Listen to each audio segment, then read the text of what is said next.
Welcome to A Moment of Zen. Time to sit back and relax as model, actress, mentor, and supermom Zen Sams takes you on a sexy and wild ride, covering the latest in film, fashion, pop culture, cryptocurrency, fintech, cannabis, and entertainment from the millennial mom's perspective. Here's your host, Zen Sams. Hello, my beautiful friends and loyal listeners. It's always a pleasure to spend my time with you on the airwaves. Thank you for listening and interacting with me on social media. That truly does make it all worthwhile. Please make sure to follow me. That's Zen Sams with an X, not a Z. And remember that we're now on TV. Tune in at impact.kpmedia.tv and catch A Moment of Zen on the Impact Live channel, Sundays at 11 a.m. Eastern. Remember, all episodes of A Moment of Zen are now available on demand. We have such a great show lined up for you today in our influencer segment brought to us by ogpay.com. We are featuring Raif Darazi. He's an AIDS activist, a pro-natural bodybuilder, and a motivation to those who have struggled in life. Raif balances bodybuilding, speaking to his thousands of followers on social media, unfiltered about dating, wellness, and living with HIV. Today, he's coming on to chat about how AIDS is still very much a thing. The AIDS pandemic took a life every minute on average in 2021, with 650,000 AIDS deaths, despite effective HIV treatment and tools to prevent and treat future infections, indicating a faltering progress. In our Web3 Women segment, courtesy of AMOX Brands, this week we're featuring Bozena Rezab, CEO and co-founder of GAMEE, a high engagement platform where blockchain meets mobile gaming. Today we're chatting about integrating blockchain and NFTs to increase engagement, and GAMEE's roadmap and global direction, and most importantly, women in Web3 and how we are revolutionizing the space. In our all-new PoliticGal segment brought to us by Caldwell Soames, we are featuring my good friend Rich Valdes, host of This Is America with Rich Valdes, and also the voice of Hispanic conservatives. Today, he's here to chat with me about Brittney Griner and the total lopsidedness of prisoner swaps with Russia. In my digital world segment brought to us by Tempus Network, we are welcoming back to our segment our regular contributor, CEO of Tempus Network, Shahal Khan. And today he's joined by Hirander Misra, CEO and co-founder of GMEX Group. And Hirander is one of the top 10 influential business leaders of blockchain technology. Today we're chatting fintech, blockchain, and Web 3.0. Stay tuned for our influencer segment brought to us by ogpay.com. We are featuring Raif Darazi, AIDS activist and bodybuilder. We'll be right back after this. You're listening to A Moment of Zen right here on 710 WOR, the voice of New York. A Moment of Zen is brought to you by Caldwell Soames Incorporated, investing globally in transformative businesses like Original Digital Corporation, or ODC. ODC develops advanced consumer and commercial fintech solutions such as OGPay, which will transform the way you manage your money. From sending and receiving money globally for free, paying for goods and services in person and online, pay bills, buy and sell digital currencies, all while earning interest. OGPay is easy to set up, FDIC insured, and your information is secured. Check out ogpay.com. Welcome back, my beautiful friends. You're listening to A Moment of Zen right here on 710 WOR, the voice of New York. I'm your host, Zen Sams. Up in just a few minutes in our influencer segment brought to us by ogpay.com, we are featuring Raif Darazi, an activist, a pro-natural bodybuilder, and a motivation to those who have struggled in life. Raif balances bodybuilding, speaking to his thousands of followers on social media, unfiltered about dating, wellness, and living with HIV. Acquired immunodeficiency syndrome, AIDS, is a chronic, potentially life-threatening condition caused by the human immunodeficiency virus, HIV. By damaging your immune system, HIV interferes with your body's ability to fight infection and disease. Today, we are chatting all about how AIDS is still very much a thing. Discrimination is still very common. And for Raif and other HIV positive people, this is still going on, largely because of the 1980s AIDS epidemic, when those with the disease were essentially cast out of society. Much has changed about the treatment and management of the condition over the past 40 years. A ton comes with the misrepresentation of HIV, though. The stigma of dying, and one on emphasizing on a cure as a result, which makes people abandon the conversation. New data from UN AIDS on the global HIV response reveals that during the last 2 years of COVID-19 and other global crises, progress against the HIV pandemic has faltered. Resources have shrunk, and millions of lives are at risk as a result. Globally, the number of new infections dropped only 3.5% between the years 2020 and 2021. That's the smallest annual decline in new HIV infections since 2016. These data show the global AIDS response in severe danger. Faltering progress meant approximately 1.5 million new infections occurred last year. That's over 1 million more than the global targets. These AIDS pandemic numbers took a life every minute on average in 2021, with 650,000 AIDS deaths despite effective HIV treatment and tools to prevent, detect, and treat infections. And here to chat some more and give us his personal insight is the amazing Raif Darazi. Welcome to the show, superstar. Well, hello, darling. Thank you so much for having me. Thank you And so you much. did your research. Absolutely. Listen, we all have to do our research and we have to do our part to give you a voice and the very many that AIDS has affected. Now, you were diagnosed with HIV and AIDS soon after, back in 2012, and you felt powerless. What ultimately changed your perspective, and how has living with AIDS changed in the past decade? I would say initially it was education. It was an incredibly steep learning curve because initially I thought I was going to be dead in 2 to 3 years. So immediately I was like, what do I do with the rest of my life? This is it. It's over. It's done. And I quickly had to learn that that wasn't the case at all anymore. Medication has come so far. We've made so many advancements that now I can live a full, long, and healthy life with HIV. And, at a moment when international solidarity and a surge of funding is most needed, too many high income countries are cutting back aid, and resources for global health are under serious threat. The HIV response is in low and middle income countries is about 8 billion short of the amount needed by 2025. Do you think it's still possible for leaders to get the response back on track? And what do you think needs to change in your point of view? Of course, it's possible. It's just political will, really, and that has to do with us, the people, and making sure that our representatives are giving us what we are demanding of them, and that comes from having visibility and education. If we have role models, if we have visibility, then we know that the community exists and that they are like people like me, and we're just all trying to live together in peace and be healthy and happy. And so it's really important that people who, especially living with HIV, are open and honest about it and advocates for it for everyone. Yeah, without a doubt. I mean, look, this definitely requires both national action and international solidarity. I mean, the proven package for success includes community-led, people-centered services, the upholding of really everyone's human rights, the removal of punitive and discriminatory laws, and tackling of stigma. That's really important. That's right. Really, right now we're facing a surge in women and girls. So the empowerment of girls and women faced with HIV and AIDS, really, and equal access to treatment, including new health technologies and health services, education, and social protection for all across the board. That's what I advocate for as a mom, because nobody should have a lesser advantage to fight this based on age, sex, race, or any of the above, right? That's right. I just came from the International AIDS Conference in Montreal. I believe you spent some time in Montreal yourself. I was born there. Yes. Yeah. So, and I was speaking to a woman who advocates for young adolescent women in Africa, and she told me a staggering number that just in South Africa alone, she said at the end of the day today, 1,000 young girls will be diagnosed with HIV, which is mind-blowing. I had no idea the impact that it was having on women. Huge. Yeah. Yes, and efforts to ensure that all people living with HIV are accessing life-saving anti-retroviral treatment are faltering. It's not like it's on the upscale,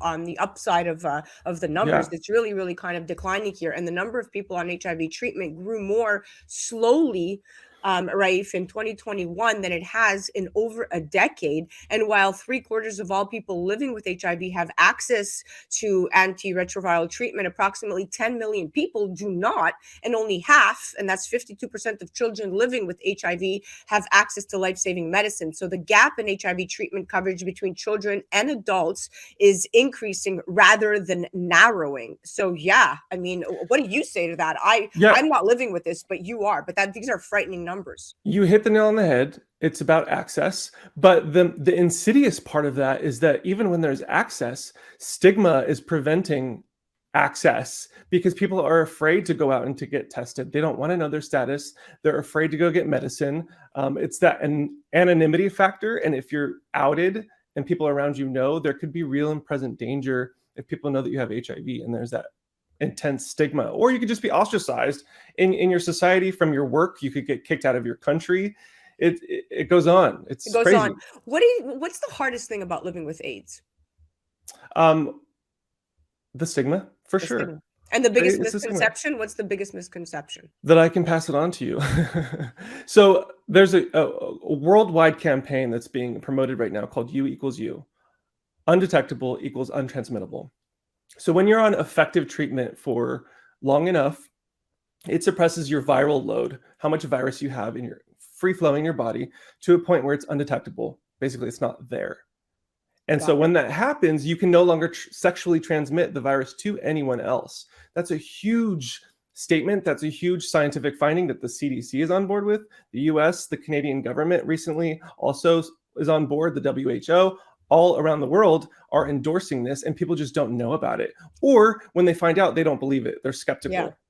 And how does really AIDS inhibit you if you're not at the forefront of all of these antiviral drugs? You mean if you're not taking it? Right. I mean, if you're not really on top because you don't have access to it, or because you're in denial, or for whatever reason, I mean, it will start to inhibit you. But what's the number one red flag? I mean, that's the point, is that you're gonna have symptoms, and that you are at that point, you're able to transmit it to other people. And that even without a cure, I mean, the cure is coming down the pipeline. It's going to happen. It's just a matter of time. But even without the cure, we can stop the epidemic simply by getting everyone to undetectable viral loads. Because then they can't transmit it. Then it's just a chronic, manageable condition. Exactly. So what advice really do you have for people living with the virus, if you could say something to them? Be your own advocate. No one is going to fight for you the way that you're going to fight for yourself. Treat yourself like you're your own religion. Your body is your temple. So first, you want to focus on you. Don't worry about what other people are doing. Don't worry about your family, your friends, where you live, and how all of that is going to play out. First, you have to take care of you, and you have to take care of your health. And that starts with loving yourself, taking your ARVs, listening to your doctor, and just being kind to yourself. Be kind. Don't judge yourself. Don't criticize yourself. You are amazing. Thank you for doing what you do, and thank you for so much for coming on to the show and spreading love and light, and just being a great advocate and a great soul. Thank you. Thank you for having me. It's been a pleasure. Absolutely. Guys, you have to check out Raif Darazi. He's all over social media, very active, there to support you, there to support really anybody. He's just that bright light. Check him out, Raif Darazi, RAFDARRAZI. That was our influencer segment brought to us by OG Pay. You're listening to A Moment of Zen right here on 710 WOR, the voice of New York. We'll be right back after this. A Moment of Zen is brought to you by CCP Digital, bringing you a view from inside blockchain, cryptocurrency, and NFTs. Introducing the latest Blockchain Heroes series, Retro Rebellion NFT collectible card packs from the Nifty Company. Available January 2022. Find out more online at ccpdigital.com. Welcome back, my beautiful friends. You're listening to A Moment of Zen right here on 710 WOR, the voice of New York. I'm your host, Zen Sams. In our Web3 Women segment, courtesy of Animoca Brands, this week we're featuring Bozena Rezab. CEO and co-founder of GAMEE, a high engagement platform where blockchain meets mobile gaming. Now, GAMEE has a global base of 40 million users and is named by Marketing Week among the 100 most disruptive brands. Now, the company is part of the Animoca Brands family, a global blockchain gaming leader with a $6 billion valuation.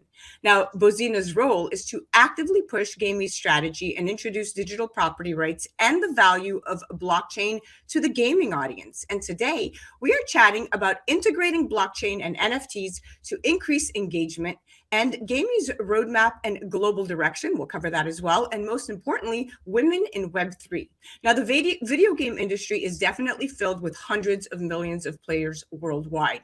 Yet there's still a lack of female representation within gaming communities. And in the past, men have taken center stage in the gaming world. But it's time developers pay more attention to female gamers because they are a force to be reckoned with and should no longer be ignored. Women gamers are growing in numbers and their perspectives really matter.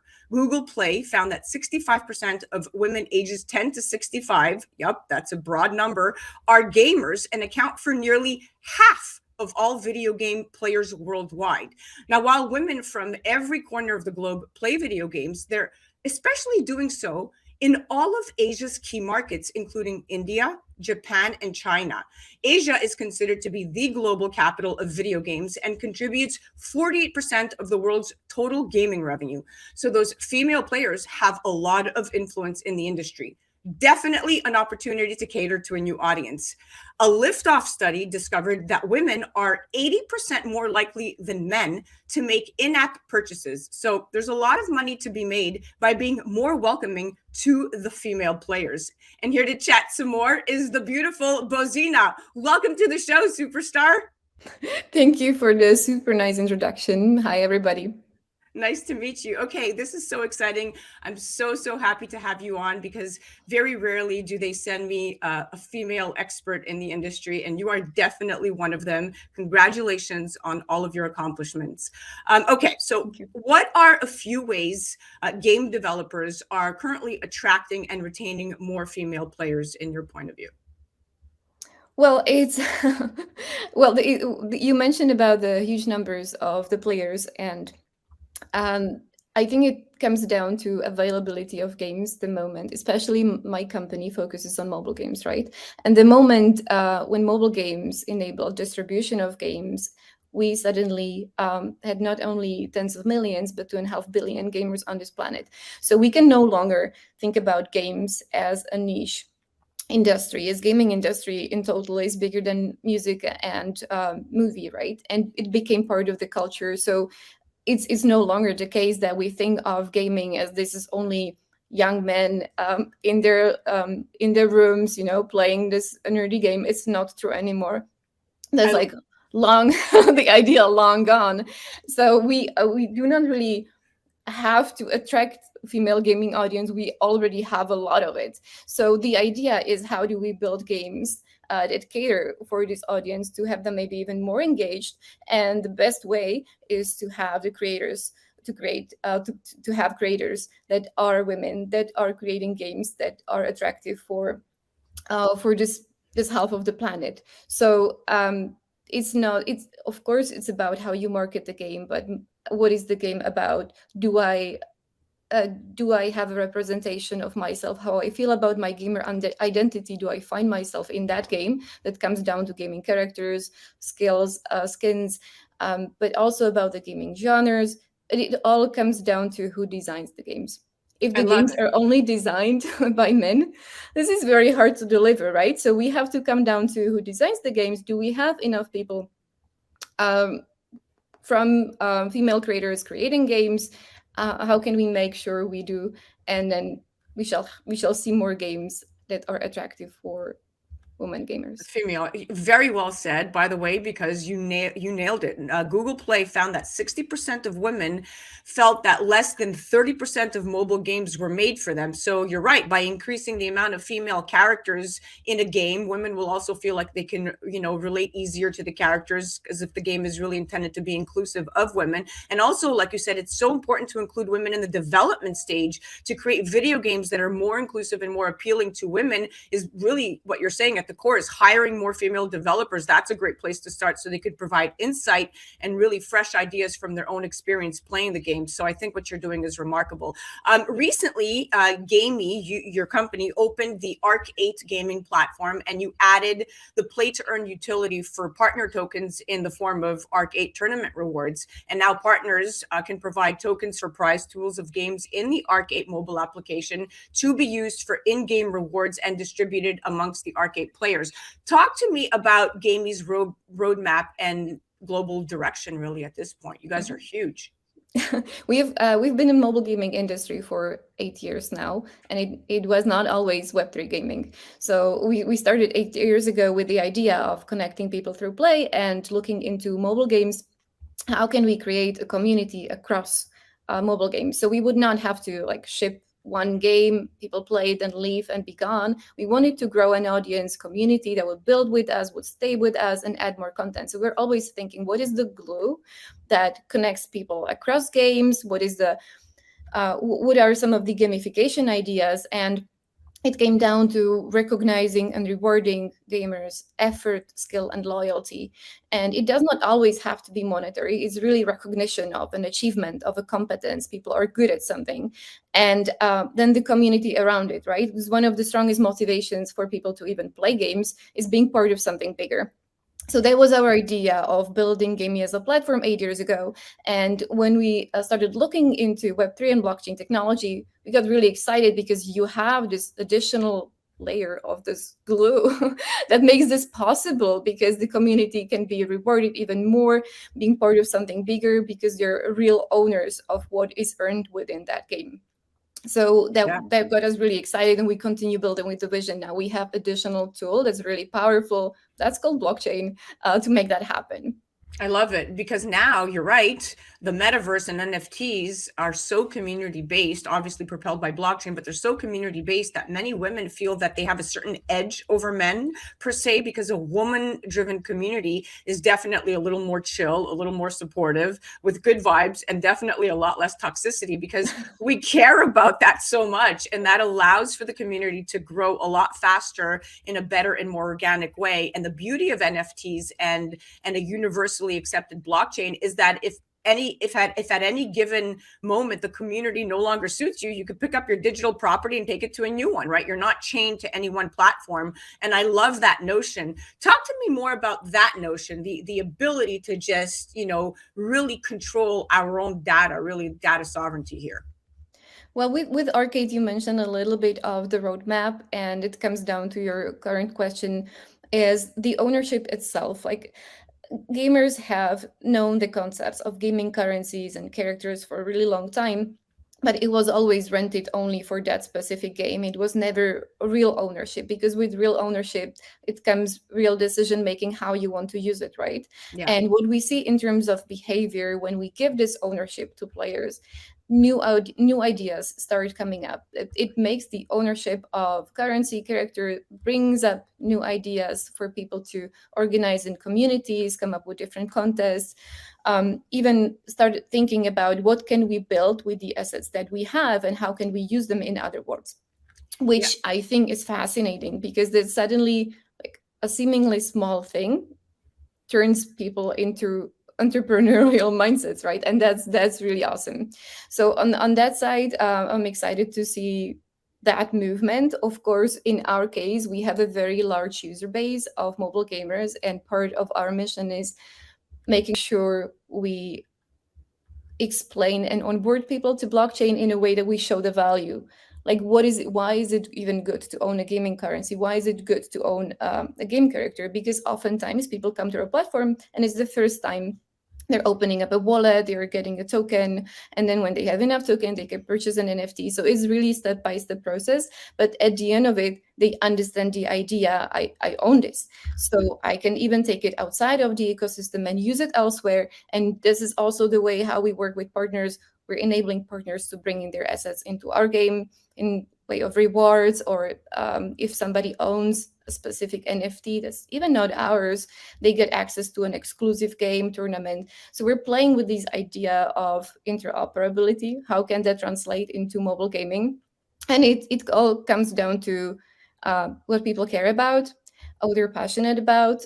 Do they like the game? Do they like the experience? And on top, they really own what they A earn piece in of that it. game, and they can decide Yeah, what they want to do about it. It's really pretty incredible. I mean, your platform is host to at least 12 live games that I know of, including Asteroids in collaboration with Atari and Man City Striker, which is great in partnership with Manchester City FC. But GAMEE runs games, like you said, through these tournaments, through Arc 8, that really offer crypto rewards in the form of GAMEE tokens, the GMEE, which are really used to access Arc 8's tournaments and games.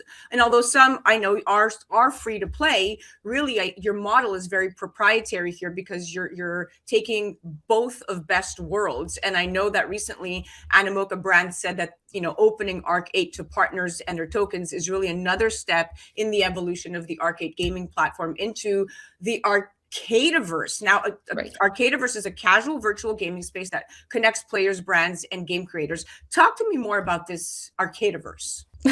Have you ever been to a physical arcade place, Yes. like with the physical games? Yeah. So Arcadiverse is an idea how that would translate into a metaverse, and in the way that you would come to a virtual place to meet other people and play games, and use tokens to access specific games that have different rewards. Now, there are many different games. There are many people you can meet. You can enter as a specific gaming persona. So it does not have to be a real representation of you. This is the freedom what we have entering metaverse, that we can be whatever or whomever we want, right? And it's about entertainment. So it's meeting people, it's entertainment, it's games, and skill is rewarded. So good gamers can earn different rewards, but casual gamers, they can just have fun. So Arcadeverse is about that. We're at the beginning of building the Arcadeverse. You can already play 12 games, earn different rewards, showcase your skill, and we're taking that to next steps in the next months to make this happen, this Arcadeverse happen. Well, if there's anybody that can make it happen, it's definitely you. Talk to me about the importance of mentorship regarding women in blockchain, and what are you doing at GAMEE to support the ladies? I think what you mentioned is super important. We definitely see that when we are hiring, we always have difficulties finding enough candidates from females. So it's easier to hire females from in the art or project management, marketing. It's a lot more complicated to find women who are applying for positions in technology engineering, especially when it comes down to Web3. We are actively supporting local communities that are encouraging women to enter IT careers, and some of them decide to step into Web3. We're closely collaborating with the community Girls in Crypto. That's a Central European one, which I think is amazing because the community of women encouraging each other and sharing the learnings and their ways and journey through the industry is definitely making them feel more confident. So we're at the very beginning. I think with the technology and engineering talent, it's the same in gaming as in other industry. It's very hard to encourage enough women to enter engineering careers, and when there is one, it's a golden. So if any women are watching or listening right now, if you ever thought about stepping into engineering, there is not enough of you. Please do, because you will have all the doors opened. So that is definitely a great idea for careers. We are trying to showcase the role models. We have a company website with videos of different people at GAMEE talking about their jobs and their journey, careers, including are women, of course, in art, in data science. We unfortunately do not have enough women engineers yet. But yeah, I'm also trying my way to encourage more and more women not only step into engineering, but also into entrepreneurship, because that's another category. You are doing an amazing job. Well, thank you so much for coming on. It was a pleasure chatting with you. You should be very proud of the empire you have built for yourself, and a woman in your industry is a big undertaking. So you're doing a great job. Thanks. That was Bozena Rezab, CEO and co-founder of GAMEE. You guys definitely have to check out the platform. Remember, head to their website, gamee.com. They are a high engagement platform where blockchain meets mobile gaming, and definitely one of the more incredible Animoca brand subsidiaries women run. There you go. You're listening to A Moment of Zen right here on 710 WOR, the voice of New York. We'll be right back after this. A Moment of Zen is brought to you by Caldwell Soames Incorporated, investing globally in transformative businesses like Original Digital Corporation, or ODC. ODC develops advanced consumer and commercial fintech solutions such as OG Pay, which will transform the way you manage your money. From sending and receiving money globally for free, paying for goods and services in person and online, pay bills, buy and sell digital currencies, all while earning interest. OG Pay is easy to set up, FDIC insured, and your information is secured. Check out ogpay.com. Welcome back, my beautiful friends. You're listening to A Moment of Zen right here on 710 WOR, the voice of New York. I'm your host, Zen Sams. Coming up, we have my friend Rich Valdes, host of This is America with Rich Valdes, the voice of Hispanic conservatives. And he also is the director of operation at Project Veritas in his former life, and currently a producer and regular guest host of the nationally syndicated Mark Levine Show. Very impressive stuff. Today, he's here to chat with me about Brittney Griner and the total lopsidedness of prisoner swaps with Russia. Now, the United States is negotiating with Russia to exchange 2 Americans being held in Russian prisons for a notorious arms dealer serving time in America. Now, the deal is totally lopsided. The 2 Americans, we have the basketball star Brittney Griner and Paul Whelan, who's a security company executive. Not criminals, not threatening individuals here, certainly not remotely comparable to Victor Bout, who is a notorious purveyor of arms to terrorists, once known as the Merchant of Death. All right. Now, they're not going to include, as of now, but they are in conversations, Mark Fogel, who's an American teacher sentenced to an absurd 14 years in prison for taking marijuana into Russia. Now, those infractions are very similar to the ones Brittney is charged with, and it's kind of hypocritical, right, if they don't add him in the mix. But for reasons the State Department hasn't clarified, the U.S. government has just designated Ms. Griner and Mr. Whelan as wrongfully detained, but not this poor guy, Mr. Fogel. So Mr. Fogel was a popular teacher and the Anglo-American star, so to speak, at the Anglo-American school in Moscow, not a U.S. embassy employee, according to the Washington Post, as some reports have described him. And he had surgeries on his back and his shoulders and a knee replacement, and he was taking miracle marijuana for this. Now, Ms. Griner, she was a WNBA star. She still is, as she testified that she used marijuana on the advice of a doctor. Now, this is hitting very close to home, as you know that I am a big proponent of medicinal marijuana. Now, both of these individuals were arrested on charges related to possessions of the marijuana leaf and found in the luggage on arrival at the Moscow airport. Both have pleaded guilty. Mr. Whelan, though, is a former Marine who worked as director of global security and investigations for Borg Warner, and he had visited Russia several times. He's being held on espionage. He denies the charges. Now, he's in for 16 years. And here to chat some more and give us very, very insightful perspective is Rich Valdes. Welcome to the show, superstar. Hey, Zen, welcome. Thank you for having me. Okay, tell me what is going on here. I broke it down as best I could, but this is clearly, the issue. First of all, the issue is not whether the 3 American prisoners are guilty, nor should efforts for to free Americans held in repressive countries be based on their celebrity or the public generated by their arrests. But talk to me about, what do you say that the purpose of these hostages to exchange for imprisoned Russians? What's the overall picture here? What message are we sending to America and to the world? I'm going to back up a little bit to give you a big picture perspective here. So I was buying a cup of coffee the other day, and I go to a Cuban spot that I go to every day. And the guy escaped Cuba from Havana to Key West on a jet ski in the middle of the night. Now, and I find it interesting because he tells me way before even the Brittney Griner thing, he brings up a different case where the Cuban government did something similar. And so many of these communist regimes or dictatorial regimes, this is a tactic that they employ pretty regularly, which is we're going to imprison someone that is relatively innocent to get the other country to act. And they do this with the express purpose of knowing what favor they have in their back pocket. So they'll go ahead and get Ms. Griner or anybody else who, by most people's standards, what did they do? They're an innocent person. They don't really care about that. What they really care about is being able to say, oh, by the way, you're holding on to so-and-so. You're holding on to the Merchant of Death. You're holding on to somebody that we really, really want. So this is exactly how they go about getting their result. And then they hype it up in the media. They start pushing it. A big part of these regimes is to have partnerships with the media. This is why I think you see so much of a cooperation between the Biden administration and the media here, because they try to sway public opinion to get people to almost beg for the result that they're looking for. So I think that's exactly what's happened here. They claim the guy that's a teacher, that he's a spy, that he works for the embassy. They're claiming that these other two people, it is illegal in their country. And whether you or I think it's heavy-handed or not, that's their rule. Now, whether the enforcement is selective or not, I couldn't tell you.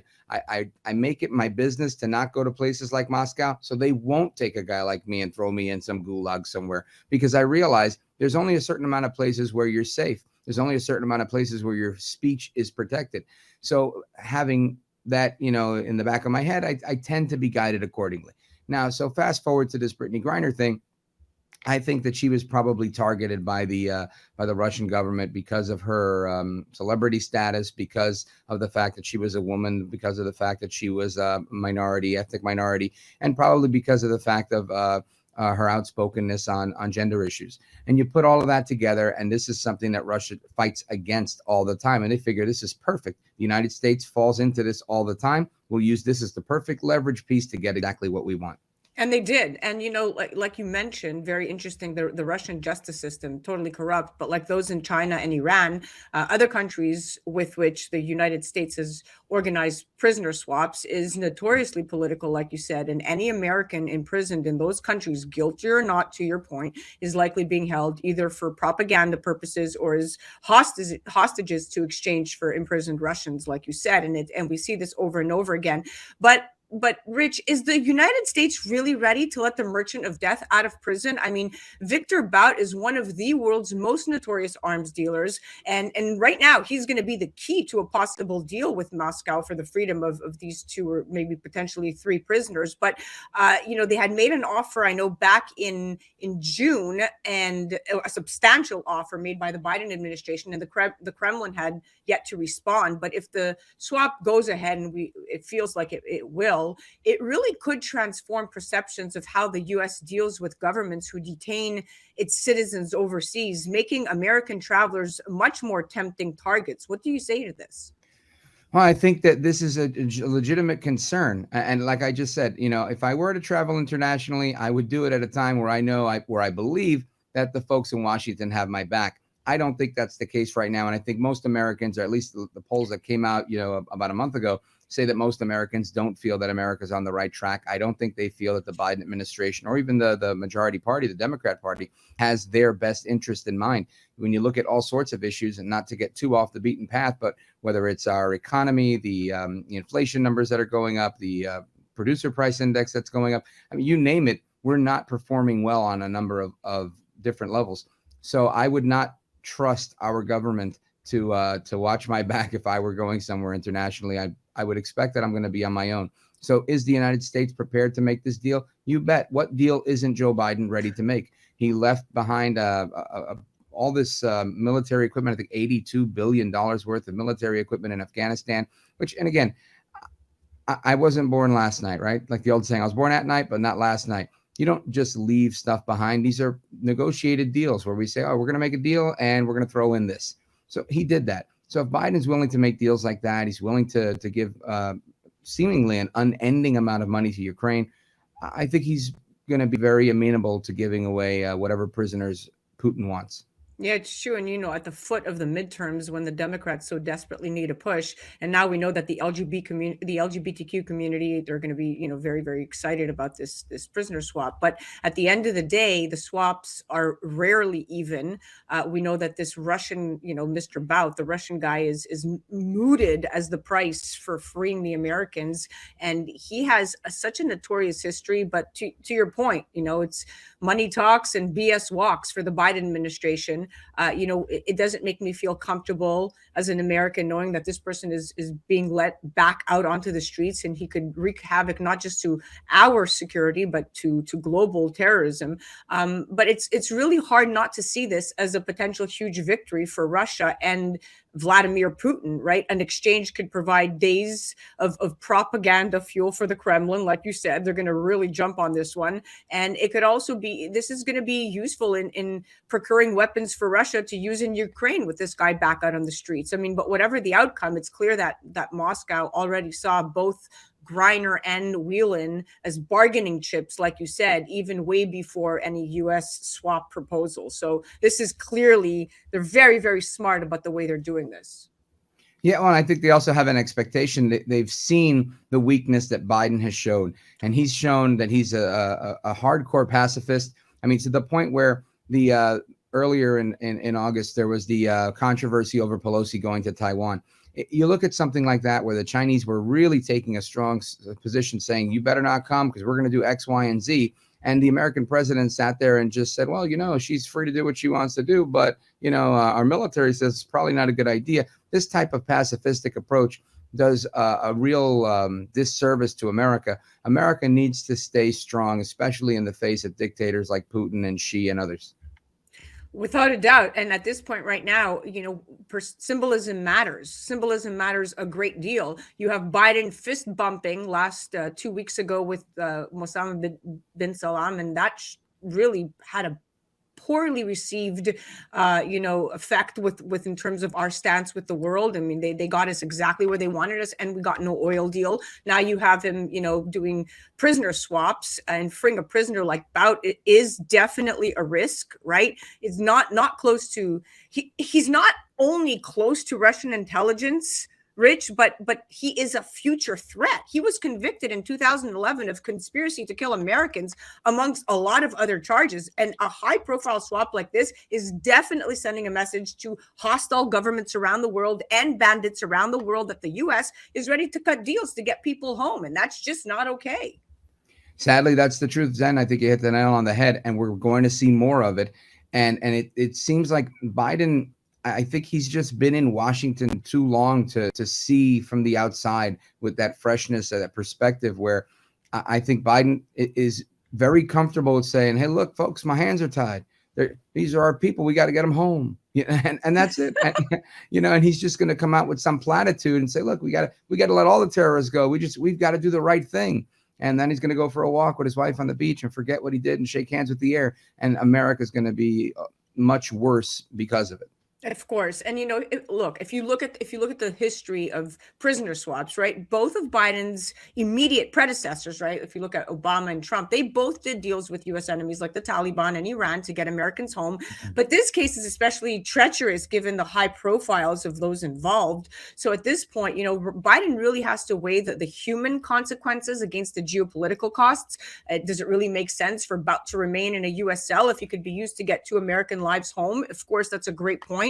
But whatever the larger consequence that this is going to entail, the families of both Brittney and Paul would take the deal in a heartbeat, obviously. And Biden has been facing this extreme domestic political pressure from families, from friends, and from colleagues of Griner, especially the LGBTQ community. So, a cynic might argue that his reeling presidency could use the kind of political win that returning Americans, home that are imprisoned overseas is going to bring. But I don't, none of this feels comfortable to me. None of it. Yeah, I tend to agree with you. I think they're trying to go for a win or something they perceive to be a win.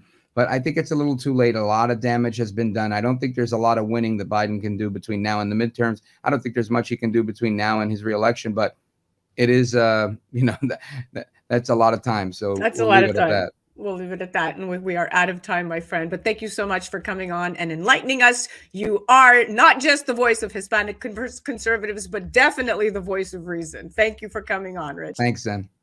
Guys, you have to check him out. Rich Valdes, host of This is America with Rich Valdes. Check him out on the gram at Rich Valdes. That's with an S, not a Z. And also head to his website, richvaldes.com. That was our PoliticGal segment. You're listening to A Moment of Zen right here on 710 WOR, the voice of New York. We'll be right back after this. A Moment of Zen is brought to you by Tempus, the next generation of the engagement economy, allowing people to make money on their data and earn cryptocurrency for the time they spend on things they already currently love to do.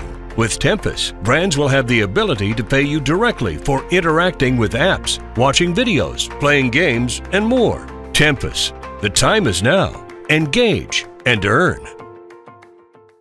Welcome back, my beautiful friends. You're listening to A Moment of Zen right here on 710 WOR, the voice of New York. I'm your host, Zen Sams. Welcome back to My Digital World segment brought to us by Tempus Network. And we're welcoming CEO of Tempus Network, Shahal Khan, our returning contributor. And today he is joined by Hirander Misra, CEO and co-founder of GMEX Group and one of the top 10 influential business leaders of blockchain technology. Hirander has extensive electronic trading and fintech expertise spanning 25 years, with successful syndication to investors and substantial exits. Impressively, GMEX was also awarded winner of the best global hybrid finance fintech company 2022 in Acquisition International's Worldwide Finance Awards. Now, in this new financial landscape where fintech is reshaping the sector, blockchain development companies have a leg up. The adoption of the new economic model by users will have a major impact on the rate and scope of this transition. It's clear that the public is fed up with black boxes and wants control over how their data and money are transferred. Blockchain is a technology that makes it almost hard to change or break into a system by allowing the recording of information in a very secure manner. Digital ledgers, termed blocks, are used to keep track of transactions and assets in a business network using blockchain. And one of the most appealing features of this technology is its decentralized ownership, which is well known for democratizing processes while also providing security, transparency, and efficiency. And here to chat fintech, blockchain, and Web 3.0 are my experts at hand. Welcome to the show, gentlemen. Pleasure. Thanks, Zen. Nice to see you guys. All right, Hirander, we'll start with you. GMEX Group is in its 10th anniversary year. And while your business started in traditional finance, developing exchange matching engines, clearing settlement, and custodial solutions per se, your firm was early to get involved in the digital asset space and did so back in 2017 with the subsequent launch of the GMEX Fusion. You now have multiple solutions, including your multi-hub network of networks services, which bridges both traditional and digital assets, removing the need to integrate with multiple venues and custodians. Now, this integrates with PoliticGal, which is a recent acquisition from ING, which is a highly secure digital asset custody solution and blockchain settlement network that is interoperable with multiple public and private chains. What does all of this actually mean for small businesses? How can we leverage this for the retail population and institutionally use what GMEX created to earn income and really create wealth in this ecosystem? And in the second part of the question, and take your time with this, how is PoliticGal revolutionizing fintech going into Web 3.0? You have a lot to dissect there. Take it away. Yeah, great questions. I mean, everyone speaks about blockchain as, one single ubiquitous technology, but actually in reality, there's multiple blockchains. And in reality, traditional infrastructure that, we've been using for many, many years, whether it's to make payments, whether it's to trade on exchange, whether it's to settle transactions, it isn't going away anytime soon. I mean, the analogy I draw upon is, we started writing letters and we had paper and pen. And then, we moved to emails, and then we moved to instant messaging, and now we've got so many different channels to communicate. But how do you bring all these together in a meaningful way? Because it's a bit like, you and I can make a phone call on our cell phones. It doesn't matter what mobile operator we're on, what network we're on. We can seamlessly talk to each other. The big problem in our industry, and this is kind of B2B or B2C, is that actually all these things are running as silos. and they don't actually talk to each other, and we're getting blinded by science out in the in the market with lots of terminology. But in reality, whether it's a consumer, a retail user, whether it's an institution, they want to be able to do what they need to do, transact, create value, and be able to settle those transactions, whether that's on exchange, whether that's peer-to-peer with each other. All of this is key, and that's what we're solving. We're kind of saying traditional finance isn't going away. We've got new forms of digital asset finance that can be centralized on a digital asset exchange, but it can also be decentralized with smart contracts. But it seamlessly needs to talk to one another. Nice. And this Pike Door is really revolutionizing things as well. Talk to me a little bit about that. Yeah, it's interesting because everyone talks about things like institutional grade or security, and of course we all know that there's been various hacking attempts with blockchain infrastructure and smart contracts.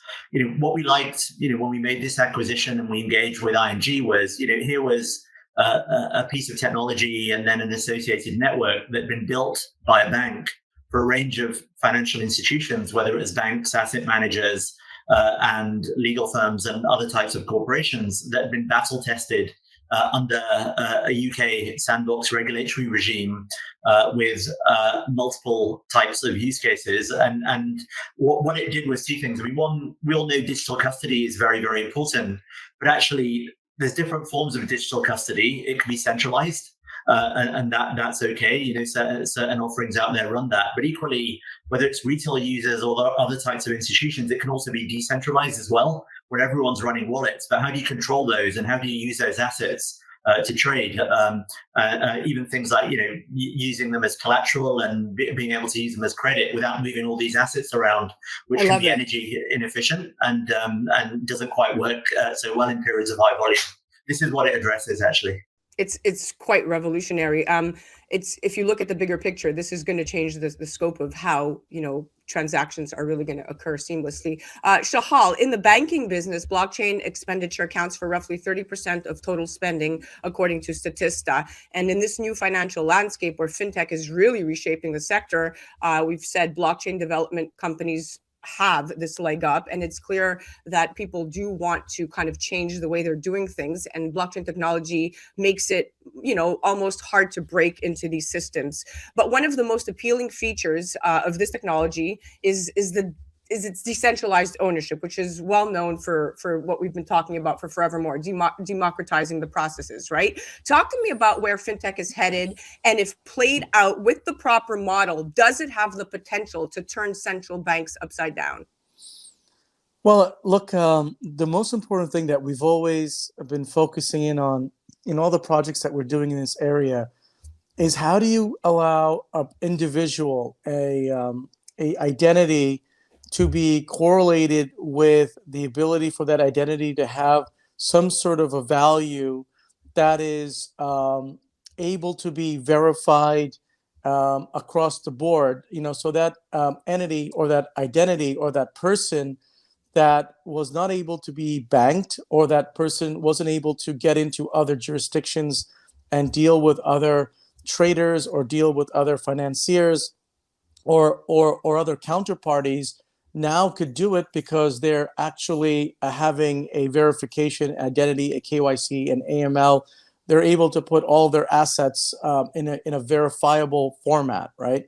The majority of the world is not banked, or they have such small assets that they really don't value. I mean, I hate to say this, but they're not of value to the larger financial systems.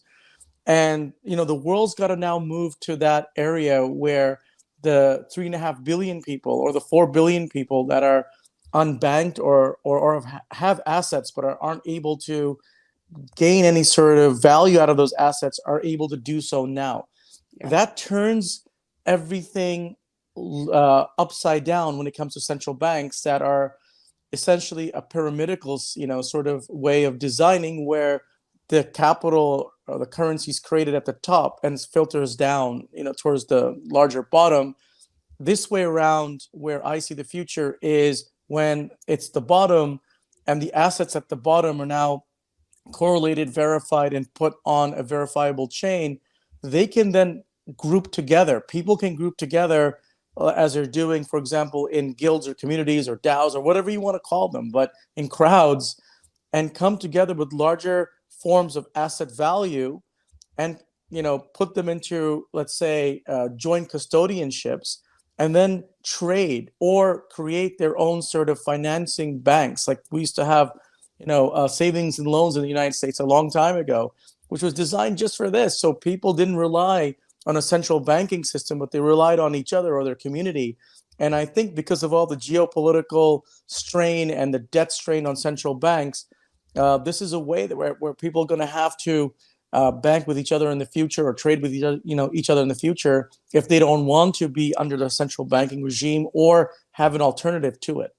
Yeah, absolutely. And then when you're looking at the safety that these platforms are providing, Hirander, this is a very fitting question for you, really, because the platforms which were built to provide accurate reporting and monitoring and analysis of all forms of digital financial transactions. These are an intriguing use of blockchain technology, obviously, but in order for fintech companies to communicate and transmit secure and unmodified data over a decentralized network, blockchain really helps to manage data breaking and other fraudulent activities, so to speak, and it helps to keep data safe even when encrypted and makes it really easier to monitor, understand, and audit the AI choices, allowing humans to trust machine-driven intelligence, which is really kind of a huge step that we're going to need to take if this is going to work effectively. But when blockchain technology is used in fintech applications, money may be transferred in a matter of minutes, regardless of the quantity. So direct, P2P transactions with no intermediary may be made possible via blockchain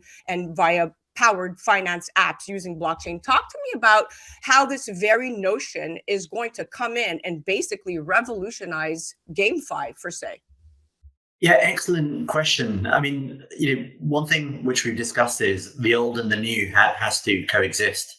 And that's really, really important. And, what technology fragments, technology can knit together as well. And, Shahal mentioned, the need to democratize finance. And, what does that mean in reality? It's very, very interesting what's happening on the gaming side, where there's a lot of play to earn activity, and Shahal, with what he's doing with Tempus and partners, is very much involved in that. At the same time, these users earn out of these games, and they might earn tokens and other forms of digital assets. Yet each asset isn't really compatible or, a term I call fungible with any other asset. But equally, they've still got to pay the rent, whether it's in US dollars or anything else, and buy food, right? So how do they convert those assets into fiat currency, or convert fiat currency into crypto or some of those assets as well, right? And all of this is effectively needing a form of exchange that's very efficient. But that notion of just an exchange being centralized goes away, because an exchange could be, you as an individual wanting to exchange your assets that you've earned in game with assets that someone else has, or assets on a platform that exists somewhere else, or by way of a smart contract, whether it's dealing with entities or individuals, right? Now, what's good about what we're doing and this sort of technology is that we're moving into a world where this very much becomes a reality. Now, what does that mean, actually? I mean, in reality, it means that actually, as a gamer or any kind of retail user, you can now access finance to a greater extent, as Shahal alluded to, and there's a democratization of finance. On the other hand, why should institutions care? If you're a leading tier one asset manager, why should you care? Well, actually, on the wealth management side, or what the banks are doing, a lot of their own offerings have become commoditized. They're actually much the same, and they're all looking at new forms of activity, liquidity, and new forms of volume. So actually, when they can integrate with wallets and these types of users, it really leads to great opportunity for them, because they can tokenize assets and distribute them as well. Those new forms of users have now found access to new forms of finance, and there you go. GameFi is really born, rather than the hype that we see. I love that. I love how you segued into that. That was the perfect ending to a great statement. I want to thank you both for coming on. We are out of time. Thank you so much, Shahal, for bringing on an incredible guest. Hirander, always a pleasure. Thank you. It's a pleasure. Thank you, Zen. That was My Digital World, brought to us by Tempus Network. You're listening to A Moment of Zen right here on 710 WOR, the voice of New York. We'll be right back after this. A Moment of Zen is brought to you by Tempus, the next generation of the engagement economy, allowing people to make money on their data and earn cryptocurrency for the time they spend on things they already currently love to do. With Tempus, brands will have the ability to pay you directly for interacting with apps, watching videos, playing games, and more. Tempus, the time is now. Engage and earn. Welcome back, my beautiful friends. You're listening to A Moment of Zen right here on 710 WOR, the voice of New York. I'm your host, Zen Sams. Welcoming back to My Digital World segment brought to us by Tempus Network. We have our returning contributor, Shahal Khan, joined by his good friend, Hirander Misra. Welcome to the show, gentlemen. Pleasure to be here, Zen. Hi, Zen.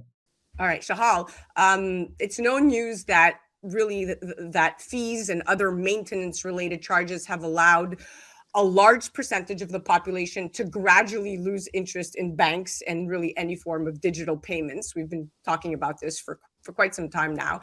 And a report by the World Bank revealed that about 1/3 of adults, 1.7 billion adults, remain unbanked without an account at any financial institution or through a mobile money provider, okay? Now, by connecting world payment services through the technology of blockchain, the convenience of payments can be improved and thereby create opportunities for people to engage with blockchain technology, as you mentioned in your previous answer. But it seems to me that this is going to pave the way out of poverty for many. How will governments react to this autonomy, and what effect do you feel this will have on economies? You know, governments have to look at essentially earned income and taxable income from individuals at their purest form of existence, right?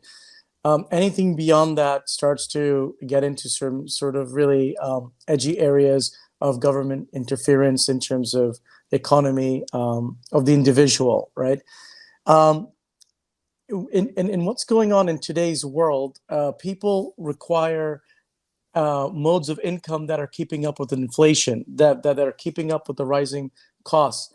What we hope is going to happen is there's going to be new innovative ways of earning income and working on essentially the economic enablement of the web beyond just e-commerce, right? So people are able to be identified, they're able to have a value of their work, and they're able to be compensated for that work in a virtual environment anywhere they are in the world. So that means they have to have an identity, they have to have a digital bank account, they have to be tied to, let's say, a regional exchange, and that regional exchange has to be tied to other exchanges that talk to each other so they can start to get compensated with different assets, NFTs or other cryptos, that companies can compensate them with, and that it requires this entire infrastructure we're talking about. Governments, at the end of the day, want to ensure that this is all verified and this is monitored so they can take their pound of flesh, right, from the local resident. As long as we're able to show governments, and this is where GMEX comes in, because it is the only one out there in terms of an exchange that enables regulators to work on both sides, where a traditional exchange can tie into, let's say, a crypto exchange, but you can actually have the verification result of what the person is doing, right? Amazing. And if that person wants to be able then to pay their taxes, and if the government wants those taxes from that person, they have the verification capabilities that'll be within the system, right? Because you're working within a regulated environment. Yeah. And I think that is key to find a middle ground and to make a lot of these sort of ideas real and beneficial for all, including governments, obviously. Yeah. Wow, that was such an amazing answer, because between the two of you, Hirander and you, Shahal, in this segment alone, you have come up with more solutions to solve real world issues and really help the unbanked and or underbanked, but really give power back to the people in a controlled manner where it's transparent and both parties are happy. That, to me, these are the disruptive companies that I love to always look under the hood. And I think GMEX is, you're right, one of them. Hirander, my hat goes off to you, buddy.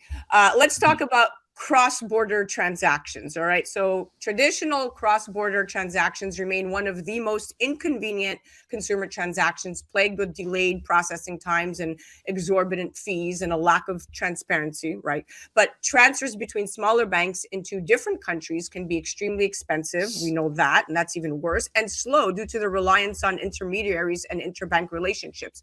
And a recent report by Juniper Research revealed that banks will reduce the cost of cross-border payments by $10 billion in the year 2030, and also improve payment transparency and traceability by using blockchain technology. So your company's headed on the right track. But more so, blockchain adoption is expected to increase over the next decade, with 2 billion cross-border transactions to be facilitated by blockchain by the year 2030. And as blockchain networks continue to build, a ton of positive statistics are going to force creep up about blockchain technology. What do you say to this with respect to what you're doing at GMEX, and how are you solving the cross-border transaction fiasco?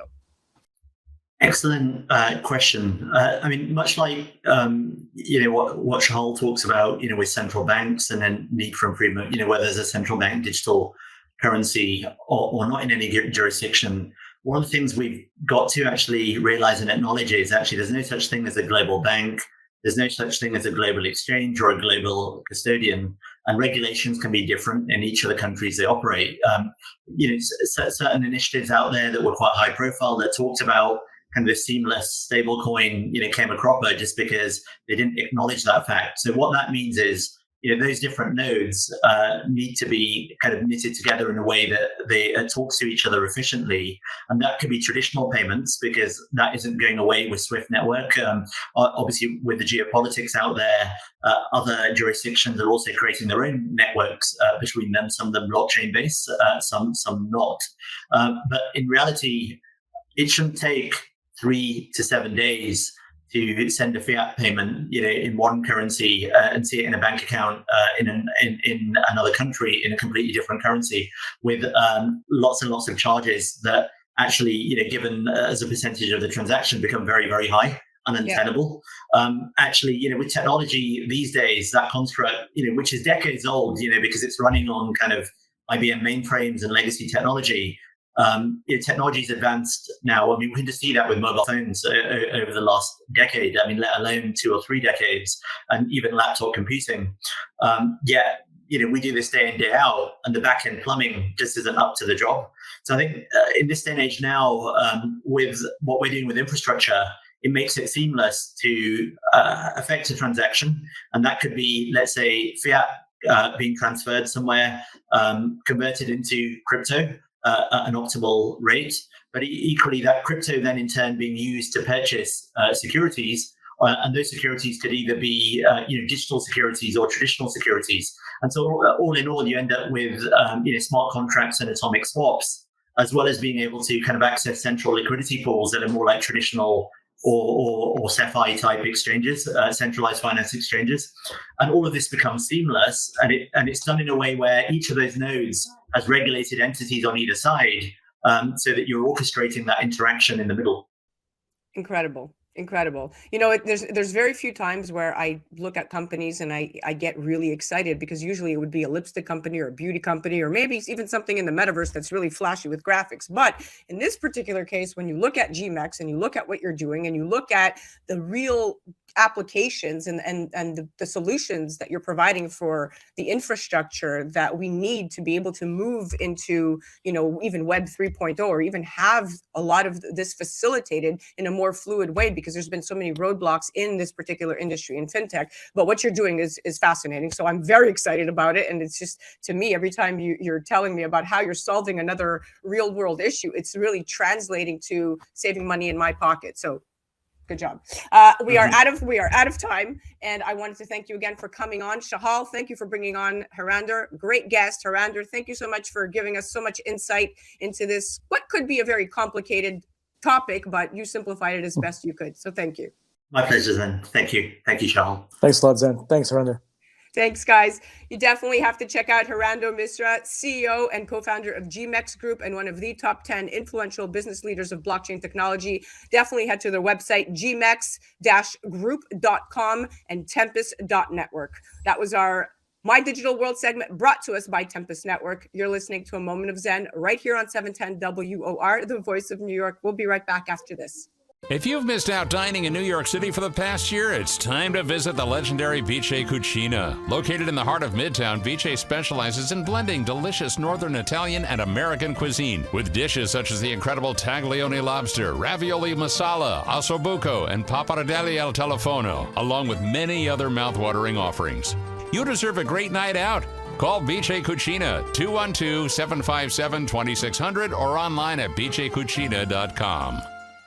A Moment of Zen is brought to you by Hi There, a creative community exploring the culture, craft, and science of cannabis. Hi There believes that we have a collective responsibility towards eradicating the stigma, misinformation, and inequities surrounding this plant so we can unlock its true potential for all. To become involved and find out what all the excitement is about, download the Hi There app from the App Store and Google Play. Hi There, HIGHTHERE. A Moment of Zen is brought to you by Revere Securities. Revere is committed to building a relationship of trust in which they work closely with you to help you define your objectives, explore alternatives, and choose the financial and investment strategies that are most appropriate for you. Go to reveresecurities.com. Well, that's a wrap, my dear friends. We are at the end of our date. Remember to join me right here on 710 WOR, the voice of New York, every Saturday night from 9 to 10 p.m. Or you could head to 710wor.iheart.com/A Moment of Zen. And remember that we're now on TV. Download the KP Media TV app on Roku, Amazon Fire, Apple TV, or Android TV, and tune in at impact.kpmedia.tv and catch A Moment of Zen on the Impact Live channel Sundays at 11 a.m. Eastern. Thank you for listening to A Moment of Zen. It's been an absolute pleasure being your host. Thanks again to all of our sponsors that make it all possible. And remember, happiness is the only thing that multiplies when you share it.